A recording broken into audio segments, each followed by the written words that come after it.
Hi everyone, it's Joy here and welcome back to my channel. Today's project is part of Altenew's Modern and Edgy Video Hop and Giveaway.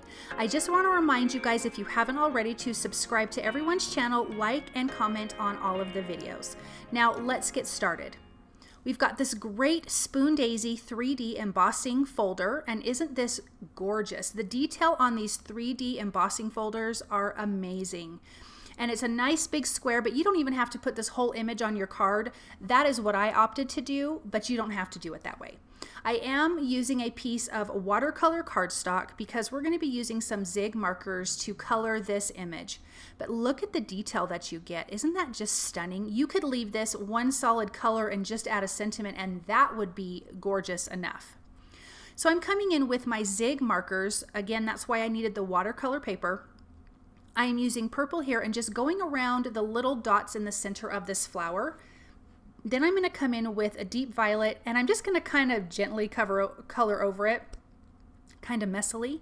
And then I'm going to come in with my water brush pen and just lightly blend that out. I don't want too much water because I want to leave the dark parts that we added with the purple and then have that lighter deep violet right on top of that. So I'm just going to blend that out lightly and let that dry. We're going to come back to that in just a little bit.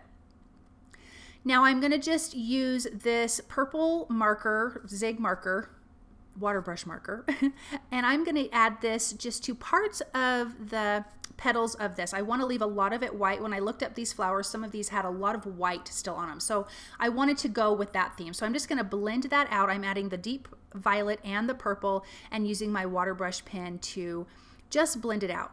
I want to say to you guys, there is $200 worth of prizes. 8 people are going to get a $25 gift card. So that is pretty fantastic. So again, just make sure you subscribe, like, and comment on all of the videos. For the stem, I started to use regular green, and when I blended it out, it just turned into this crazy green.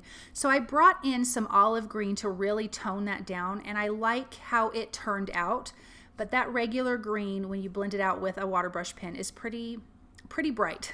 So I'm just going to finish blending that, and then that is a really fantastic green. Now I'm coming in with the purple again and adding more of that detail in between all of those little dots in the center. And as you can see, that's really making that part of the flower pop. I'm going to come back in with my water brush pen and just ever so lightly blend that so it's not so stark and so like in your face. But I love how that center of the flower really came out. It really looks like individual pieces. Now I'm using a light gray zig marker on all of the little creases of these petals towards the base and the tip. I wanted to make sure that we could really see the dimension between all of the petals. And so by adding a very light gray and just blending it out lightly, you are going to get that look. So once I'm done with that, I'm going to come in with a light blue and just kind of ink around all of the petals.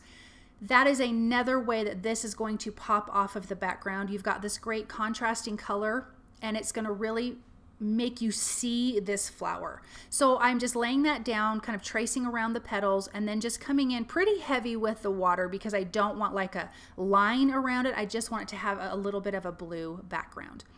So I'm going to finish just inking that up all the way around.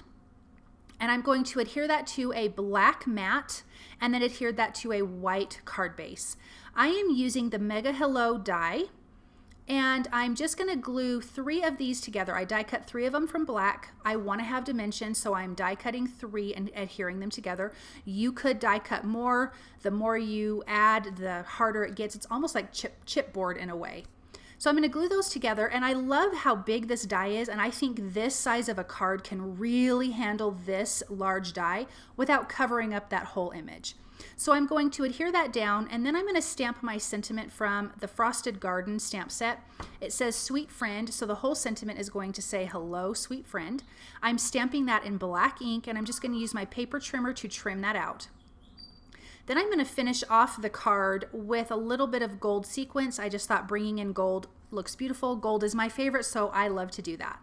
I'm just going to use a little bit of liquid glue to adhere that to the actual hello die. And then I'm going to bring in those gold sequins. I'm just going to scatter a few of those around, kind of 3 at the bottom, 3 at the top. When you're scattering sequins, you're kind of wanting to put them in a triangular shape, even if they're not super close together, because it's just more pleasing to the eye. So I'm just going to use a little bit of liquid glue to adhere those down, and then this card will be completely finished. I want to thank you guys very much for going along this hop. All of the information about the hop will be listed and linked below, along with everything that I used for this project, and the next person is also listed and linked below on the hop. Thank you guys so very much, and I'll see you soon. Bye.